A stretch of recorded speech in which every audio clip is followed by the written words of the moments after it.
So this one is going to be a little bit of a long video. We have spent now 7 months on Kauai and we've seen and done so many things and I have loved so many of them. And so I wanted to share with you a giant list of everything that we've done, the things that I like, the things that I would recommend. And I hope this will help you with some of your trip planning. I'm going to go clockwise on the map. So I'll be starting in the north and then ending on the west side of the island. The North Shore is my favorite part of the island. Every time I drive there, it feels like I'm going to another island. It is so lush and green and beautiful. And especially in the summer, I just feel like the ocean conditions are really nice for snorkeling. The beaches are super nice. But keep in mind that the ocean conditions are not as favorable for swimming in the winter. So starting at the most northern spot, we've been lucky to get parking permits for Kapa'a Beach a few times. We've hiked to Hanapepe Falls. At first, we just did the hike to Hanapepe Beach because our parking permit was later in the day. And then the second time we went back, we were able to get a morning parking permit. So we hiked all the way to Hanapepe Falls, swam in the falls. That is, even now, one of my favorite hikes on the entire island. So if you get the opportunity to do so and you want to go, I definitely recommend it. The secret to getting a permit is to use an online clock and then to refresh like 1 or 2 seconds before midnight Hawaii time, 30 days before the day that you want to go. I know it's kind of tricky, but that's like the only way to get a permit. But it does seem like it's easier if you're willing to pay for a shuttle. Those seem to be more available. So something to consider if you can't get a parking permit, but you still really want to go. If you go, there are shorter trails. There's just like the first quarter mile that will take you to the first viewpoint that you can kind of look at the Nepali coast. And if hiking isn't your thing, you can just go swimming and snorkeling, but that's really only when the ocean conditions are good and mostly just in the summer. There is a lifeguard there, so they will tell you where to swim and kind of what would be appropriate when you go. I've seen other people say that they've seen a lot of turtles at Kapa'a Beach. I've never seen one there while snorkeling, but I did get lucky and see a Hawaiian monk seal in the water, and I felt so lucky. It was crazy. There were only 1,600 Hawaiian monk seals left in the world, so it was a really lucky day for me. There's 2 caves to see in the North Shore. So there's one that you need a permit to see because it's near Kapa'a Beach. It's a wet cave, and then there is a dry cave a little bit closer to Haena State Park and Tunnels Beach. That one is free and easy to get to. You just park kind of at the Haena State Park lifeguard area, and then you can just walk across and check out the big dry cave. But while you are at Haena Beach, you should walk around and go see Tunnels Beach. Tunnels Beach is famous with its beautiful backdrop of green mountains. It has been featured in the movies South Pacific in 1958 and Soul Surfer in 2011. Also known as Makua Beach, Tunnels Beach is named after the lava tubes that create tunnels in the water. And the snorkeling there in the summer is amazing. Parking can be tricky in some of these areas. We've arrived as early as 8:30, and that is too late to get parking at the Tunnels Beach area. We were able to get one of the last spots at Haena Beach Park, and by the time we were leaving, people were, being turned around because they couldn't find parking. But that, again, could just depend on the weather. This was in the summer. It's much easier to get parking there in the winter. Nearby Kapa'a Beach, almost at the end of the road in the north, is Limahuli Garden. Limahuli Garden is one of my favorite botanical gardens I think that I've ever visited. They have kept some of the rock walls from the earliest Kauai inhabitants and put in a lot of effort to keep native and endemic plants available to see. Many endangered endemic plants can no longer be found in the wild as there are quicker growing introduced or invasive species on Kauai. There's a walking tour and a tram tour, and the views are really amazing.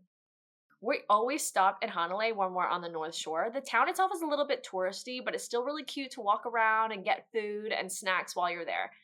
The Hanalei Center used to be the old Hanalei School, so the shops and businesses are in the spots of former classrooms. And my favorite shop in Hanalei is called Hawaii, where they have treasures collected from different Polynesian islands and local Kauai artists. It's kind of like an art gallery, so feel free to go in, look around, and ask questions. Hanalei Beach is also awesome. There's a pier you can walk out on or even jump off of if you're feeling really brave. There's a nearby kayak and paddleboard rental shop so you can paddle out to the ocean when the water conditions are calm or along the Hanalei River among the taro fields. In the summer months, you can also join a tour and paddle to Hideaways Beach, which is one of my favorite North Shore beaches. In Princeville, you'll find 2 lookouts overlooking Hanalei. One is the Hanalei Valley Lookout, which overlooks the river and the taro fields if you choose not to kayak. And then there's also the Hanalei Bay Lookout, where you can look down at the beach surrounded by lush green mountains. There's also a really beautiful view from Nourish in Princeville over the Hanalei Bay. And since you're in the area, Princeville itself is really beautiful. I love the summer the most because the water is calmest, meaning the ocean conditions are frequently good for snorkeling, but it's worth visiting year-round. During the summer, though, there's Pu'upoa Beach, which is the one near the One Hanalei Hotel. You need to walk down to the beach, but I think it's worth it. And then there's also Hideaways Beach. This is the one that you could kayak to from Hanalei Beach. It has a very small public parking lot, and the trail to get down to it is really sketchy. I feel like it's eroding all the time, but the small beach kind of feels like a secret hideaway. These two beaches are some of my favorite snorkeling spots. I have seen so many turtles, octopus, and even lobsters in the water. There's other beaches in Princeville like Sea Lodge Beach, and other resorts have easier access to some of the beaches. I think the trickiest part about the beaches in Princeville is that parking is really hard to get. These spots might be better if you split your stay on the island and you have accommodations with parking and are willing to do a little bit of walking to explore the area and to access some of these beaches. Another summer month only visit is Queen's Bath. There is a gate, so do not attempt to go if the gate is closed. Many people have gone missing in the deadly winter wave, so I do not recommend it. But in the summer, there's sort of a pool made of a lava rock that you can jump into and swim when the water conditions are good and calm. But again, check conditions before you go and be aware the path down is slippery and muddy. I think it's slippery and muddy year-round. While you are in Princeville, visit the island's only Foodland. Foodland is a Hawaiian-owned and operated grocery store where you can get deli-style poke bowls and other food to go. We always stop there on the way to the beach to get picnic foods. Heading south, you can go to Anini Beach. Anini Beach has one of the longest fringing reefs in Hawaii, making the water closer to the beach a little bit calmer. Even though the beach is super long, my personal favorite area to go snorkeling is near the boat ramp, which is also known as the turtle cleaning station area. The turtles like to eat the algae in the sand and don't seem overly bothered by people. We've had the best luck here snorkeling in the morning, and you can just ask around the beach if you see anyone snorkeling or anyone leaving in the parking lot. If they saw any turtles, they'll normally point you in the right direction. I also really like paddleboarding in this area. The Kīlauea River is nearby, and it's a short but quiet and calm river to paddle on. There's a rental company at Anini Beach. If you've never been paddleboarding, I think they offer lessons and they also offer rentals, or try to stay nearby as some accommodations come with small kayaks you might be able to use during your stay. Kīlauea is kind of an off the beaten path thing. Most tourists will probably never end up there unless you end up staying near Anini Beach and somebody tells you about it. There's also the not so secret beach nearby.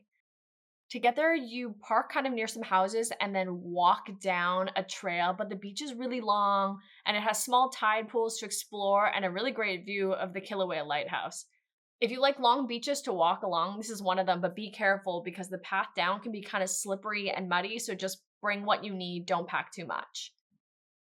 Nearby is the Waikoa Loop Trail that will take you to Stone Dam. I think that this is one of the easiest and nicest year-round hikes that you can do while you're on Kauai. I would call it more of a trail than a hike since there really isn't any incline. I always recommend this one to friends who are looking for like an easy waterfall type adventure. Stone Dam is an interesting piece of Kauai history. The dam was built during the plantation era to support the Kīlauea Sugar Company and the community that worked nearby. There are 2 rope swings and a ladder if you want to play in the water once you arrive. The last 2 times that we've been there, we've had horses come up to us on the trail on our way back. There's also mini golf nearby at the Anainahu Community Park. The mini golf is a small botanical garden themed mini golf where they have signs about native canoe plants and plantation era plants that are here on Kauai. They also host weekly farmers markets. We've attended the Hula with the Aunties, and I know that they also have a fire dance show here. And while you are in Kīlauea, there's the Kīlauea Lighthouse and Wildlife Refuge. There's a paid entry to get close to the lighthouse to see the views and birds. During the winter, you may see Laysan albatross. A colony is established and expanding, and you might get lucky and see them through binoculars on the site. The northwestern Hawaiian Islands are home to 99.7% of the population of the Laysan albatross. There's also Kahili Beach or Rock Quarry nearby. They have a river with a rope swing, and you might be able to see people surfing in the water. When the water conditions are calm, you can swim across the river to take a short path to see Mokulea pools, and it's fun to look into all the lava rock tide pools. If you want to experience some local flavors, there's the Hanalei Distillery in the area. There's a free tasting tour that's run by the owner Grant, and we got to try all of the available drinks and munched on some sugarloaf pineapple during the 45-minute tasting. I like fruitier flavors, so my personal favorites were the Lilikoi Cello, which is a passion fruit drink, and Tutu's Gin. Tutu is the Hawaiian word for grandma. You'll have to go and check it out for yourself. One day we went to go and explore Pila'a Beach after we heard that it was adjacent to the property that Mark Zuckerberg owns. We parked nearby and then walked down a mostly maintained path to get down to the beach. The water itself had a really strong current, but it was just us and a security guard in a security tower while we were down on the beach, so it was really interesting to explore, but I wouldn't say it's the best place to go for a swim. If you are interested in Polynesian canoe plants, there is a noni farm that you can visit and they have a free tour. Canoe plants were the plants that were introduced by the Polynesians as they traveled around. They brought a select number of fruits that they thought would help sustain their population when they returned to the same islands on their voyages. Known for its health benefits, noni was a plant that was brought to many islands that the Polynesians explored.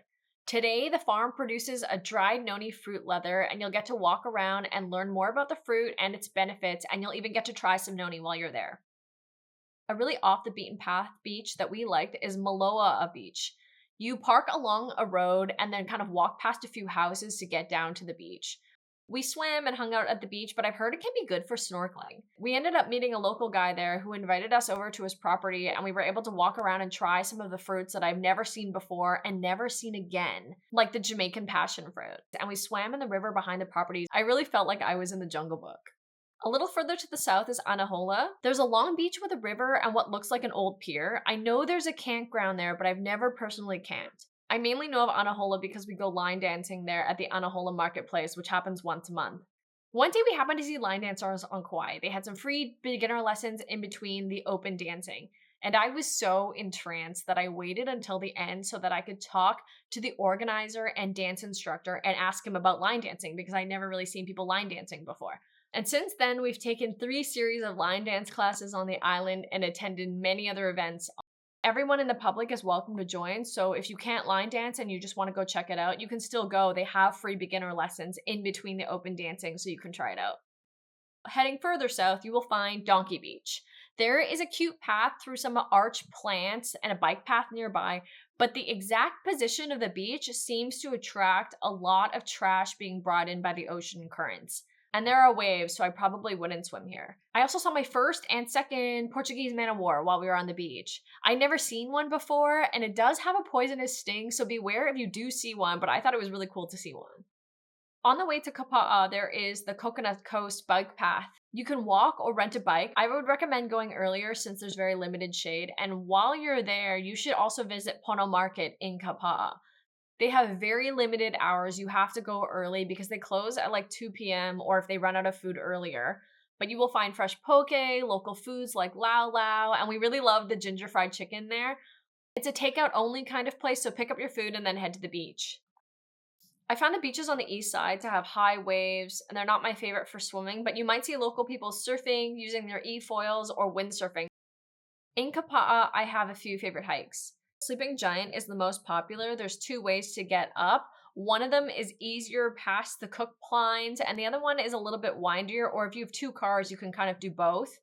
My personal favorite trail in Kapa'a is Makaleha Falls, but that is a jungle trek for somebody who is okay with going on a game trail type trail. You are essentially following the game trail, crossing rivers, and crawling over and under trees.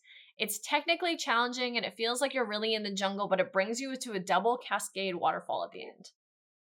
I also really like Moalepi Trail. There is a big swing partway through that gives you really like lush jungle valley views. We've also hiked Kūlau Ridge, which apparently Oprah and Gail hiked in 2023. It was a really muddy day when we hiked it, but we discovered a really fun rope swing in the same area near the rainbow eucalyptus trees in the Arboretum. It's probably the most wild rope swing that I've experienced here on Kauai. There's a waterfall in this area called Hupiai Falls, but more recently, the parking in this area has caused a lot of tension with the neighbors that live right by the falls. If you do go, park down by the park and then walk to the start of the trail. There's 2 waterfalls to see, and the trails are relatively easy, although they can be slippery at times. While you're in the area, there's the Kauai Hindu Monastery. It was established in 1970 on Kauai. They have a nearby sacred Rudruxka forest filled with Rudruxka trees that drop a blue marble-looking fruit. The pit of these fruits are important in Hinduism and Buddhism, and you might have seen them before where they string them together in bracelets or necklaces. All in this same area is also Opa'eka'a Falls, which is a side of the road waterfall. You can also cross the street and see the Wailua River where people paddle to get to the Secret Falls hike. There's a few shops that I like in Kapa'a. If you're there Monday to Friday 10 to 4, you should stop at the Lidgate Chocolate Shop for the free chocolate tasting. You'll get to try a variety of the chocolates they make, and you can buy any of your favorites while you're there. They also have a longer paid tour, so you might love the free chocolate tasting so much you sign up for the paid tour, and I heard that recently they have a new bee tour too. And have you tried malasadas? It was introduced during the plantation era when Portuguese plantation workers came to Kauai and brought a piece of home with them. The ones on Kauai are filled with flavors like passion fruit, guava, mango, and taro. My favorite comes from a shop in Kapa'a called Passion Bakery. If you want to go on a half-day adventure, you can paddle the Wailua River and hike to Secret Falls. Be sure to bring shoes you're okay getting wet for the hike since there's a river crossing. It's a memorable paddle and trip, but be careful coming back because of how the trade winds always pick up in the afternoons and blows directly against the Wailua River. We went on a Sunday on our own, and since there were no tours to the Fern Grotto that day, we also paddled to the Fern Grotto while we were there. Nearby is Lidgate Beach Park. It has a rock-enclosed, safe swimming area and a lifeguard. There's also a huge playground area, and we've seen a few birthday parties and events hosted on the beach. There's facilities and even a campground at Lidgate. A detour from the road to Lihue, you can drive up to see Wailua Falls. Wailua Falls is another waterfall right off the road with no hiking required. The falls have been featured in several films and the opening credits of the TV show Fantasy Island. I mostly think of Lihue as a place to visit Costco and then to go to the airport, but there's actually a lot more there. There's Hamara Simon, which was founded in 1951, serving a classic Hawaiian noodle soup and lilikoi chiffon pie. There is the Plantation with the Plantation Railway Tour, which will take you around the property with a quick stop to feed some pigs and cows on the land. The property also has Koloa Rum Company, which hosts daily rum tastings, and then I know that there's also the Rum Safari Tour that leaves from there. We've attended events at the Kauai Community College like the Hawaii International Film Festival. They have a list of events that happen on their website. Every few months, there's also a play put on by the Kauai Community Players, which also happens in Lihue. There's also farmers markets like the Grove Farm Farmers Market on Saturdays, a second Saturday night market in downtown on Rice Street, and there's a variety of seasonal events like parades that happen in Lihue. We've been lucky to catch a few. We saw the Pride Parade, the King Kamehameha Day, and a few other events while we've been here. Something interesting in Lihue is the Menehune Fish Pond or the Alikoko Fish Pond. The Menehune are a mythical dwarf-like people in the Hawaiian tradition. They're known for building and other skills. Legend says that the Menehune built this pond in a single night over 1,000 years ago, and it might be the first brackish water fish pond in the Hawaiian Islands. The idea is that there's a rock wall, and then the brackish water acts like as a nursery where bigger fish can't get in to attack them, so they're safe from predators as they're growing. You can see the fish pond from a viewpoint from above. Nearby Lihue, there's also the Kauai Humane Society, which if you've seen Lilo and Stitch, is where Stitch is adopted from. We took a dog for a field trip for the day, and it was a lot of fun.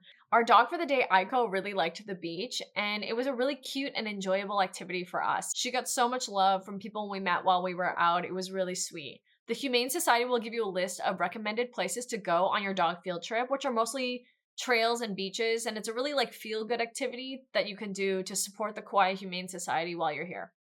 Heading south, you will see the tree tunnel, which will take you into Old Koloa town. The 3-mile portion of the road is lined with 500 eucalyptus trees.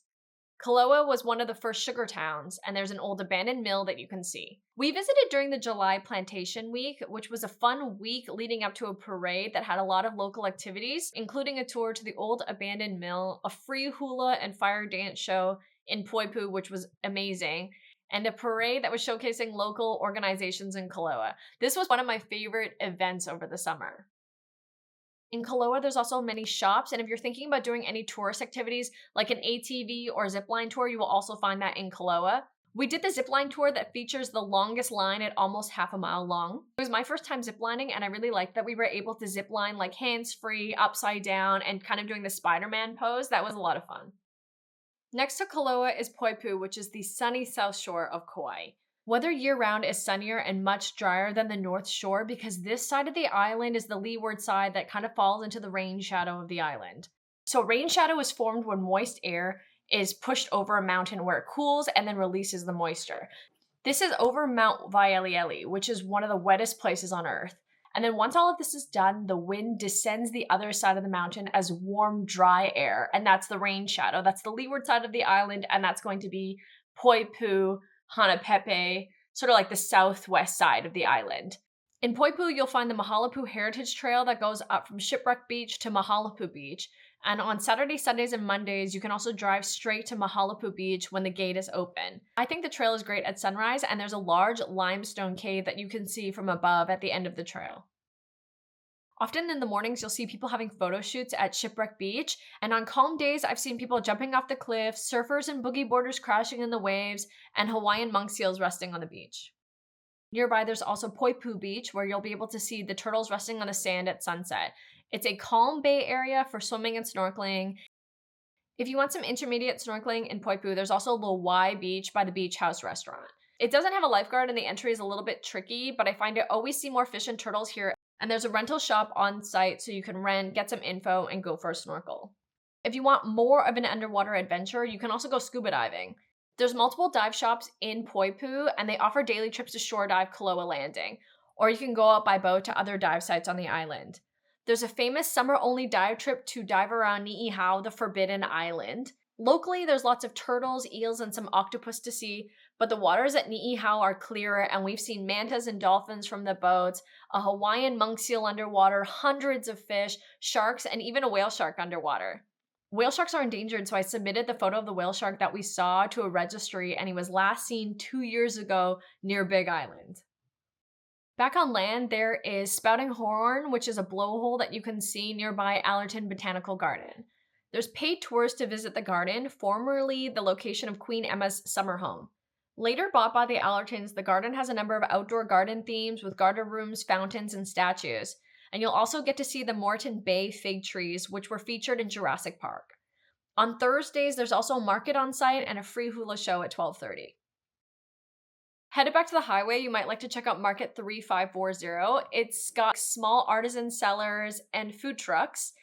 And then once you're on the highway, you'll pass by Lihue International Center. It's a hillside with 88 shrines built by early plantation workers, replicating a pilgrimage in Shikoku, Japan. Lost to the environment for many years, the location has been restored and is maintained by volunteers. There's twice monthly open houses open to the public by reservation. You'll also be able to visit the Kukui'olono Park, which is a local park with rainbow eucalyptus trees, the cheapest golf fees on the island, and $5 mini golf. The park was donated to the people of Kalaheo and Kauai by a sugar plantation owner, Walter McBride. In the area is also the Kauai Coffee Company. They have a gift shop with free coffee tastings, a self-guided short walking tour where you can see machinery and coffee plants at various stages, and a small cafe. I know that they also offer a longer tour that you can pay for while you're on site. As you're driving to Port Allen, don't miss the Hanapepe Valley Lookout, which is on the side of the road.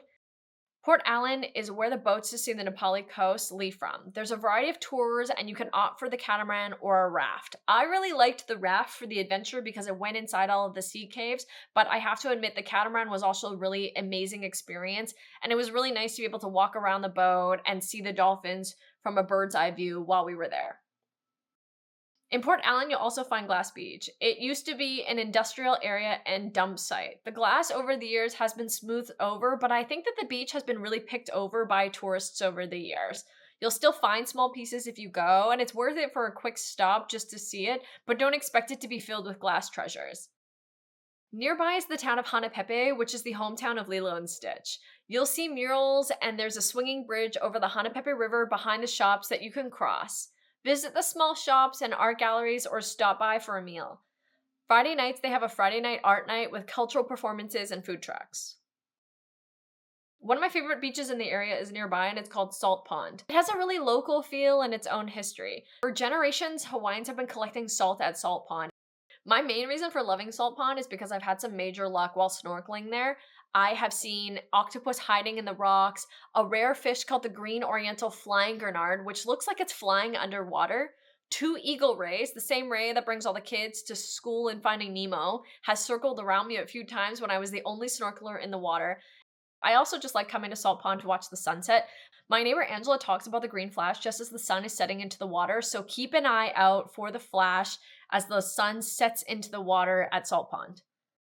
Out west is Kamakani, where you'll find the most Western bookstore Talk Story, and JP Pizza, which is a local father-son owned pizza shop. There's a takeout window there, and it's my personal favorite pizza on the island. Even further west, you will find Waimea town. There's a cute street with movie theaters, shops, and restaurants. Up here at the Waimea Landing State Pier, where you will see local people fishing, mostly close to sunset, and Waimea plantation cottages. We've attended events at the plantation cottages, and then we've just gone to walk around to see the giant tree while we're there.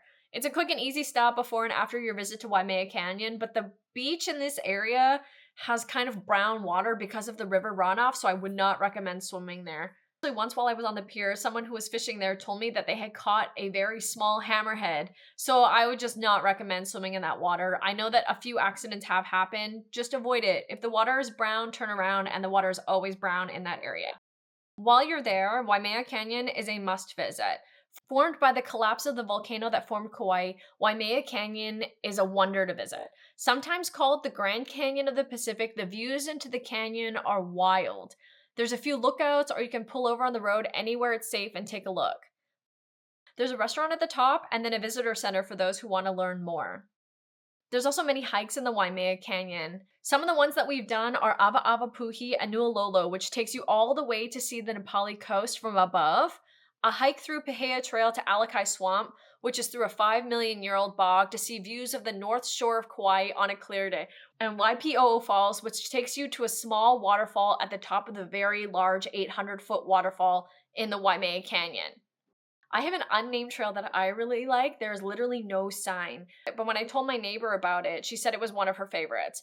The trail ends at an overlook where you can see 3 waterfalls below you, and it's really beautiful. We've also done a hammock camping trip along the Waimea River, starting from the Kukui Trail. There are some river crossings, and our campsite was visited by wild boars in the night, but it was such a peaceful and awesome overnight trip. Sadly, one of the trails that we've been on, Kalepa Ridge, is now closed to the public, and I've heard there's fines if you pass the gate. I think you can enjoy Waimea Canyon if you do or don't hike. It's full of little side-of-the-road adventures and gems. There's a mystery bunker that's gated off, and a little red dirt waterfall that you can see coming up from Waimea. Even further west, you will find Kekaha. My friend taught me how to boogie board here in the shallow waves that crash on the beach. I'll be honest, I really wasn't very good at it. My arms got tired surprisingly quickly, but it was a lot of good fun. I know there's other beaches that you can boogie board on, and I've seen other people boogie boarding at other nearby beaches. This one is very long and wide, so it's easy to find a spot just for yourself. Another friend told me that the beach here is actually on all trails as a hike, and it's a really long walk along the beach if that's your thing. But if you do want to go for a really long walk on the beach, why not Polihale at the far west side of the island? There is an unpaved road to get there, and it's a culturally significant place, considered a spiritual gateway to the next world. According to legend, souls gather at Polihale before leaping into the sea to reach Po, the everlasting night or spirit world. It's the longest sandy beach in Hawaii, and it's a spot for camping, fishing, and searching for seashells. And that's it. Those are all the activities that I have done and places that I've experienced so far on Kauai. I feel like there's still many more to explore, but I hope this helps you with some of your planning and gives you some ideas of the things that you can do while you're here.